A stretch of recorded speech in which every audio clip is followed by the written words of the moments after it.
Episode number 23. He looked back over his shoulder, and beckoned them to enter. Mr. Lorry got his arm securely round the daughter's waist, and held her, for he felt that she was sinking. Business, he urged, with a moisture that was not of business shining on his cheek. Come in. I am afraid of it, she answered, shuddering. Of it? What? I mean of him. Of my father.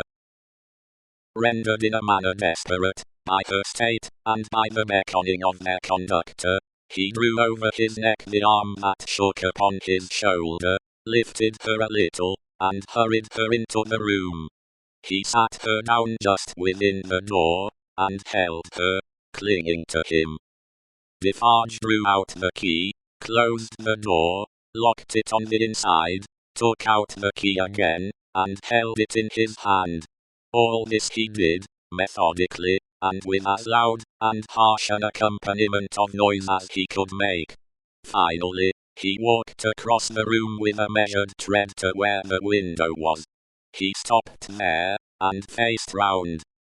The garret, built to be a depository for firewood, and the like, was dim and dark. For, the window of dormer shape, was in truth a door in the roof, with a little crane over it for the hoisting up of stores from the street, unglazed, and closing up the middle in two pieces, like any other door of French construction. To exclude the cold, one half of this door was fast closed, and the other was opened, but a very little way.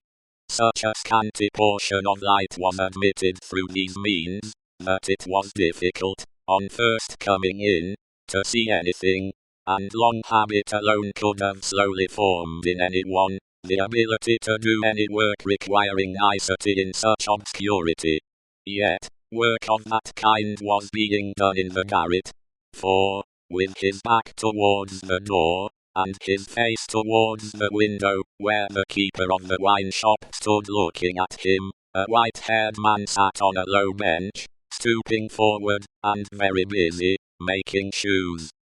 The shoemaker.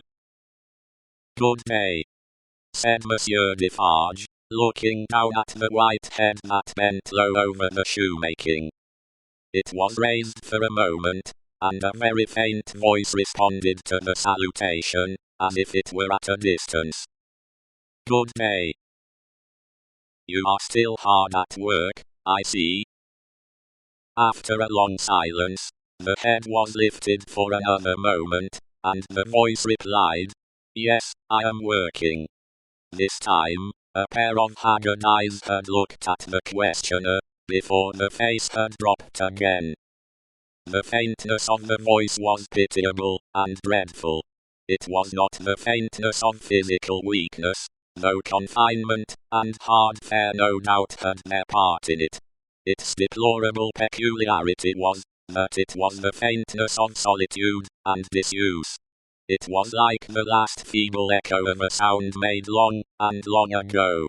So entirely had it lost the life and resonance of the human voice, that it affected the senses like a once beautiful color faded away into a poor weak stain. So sunken and suppressed it was, that it was like a voice underground.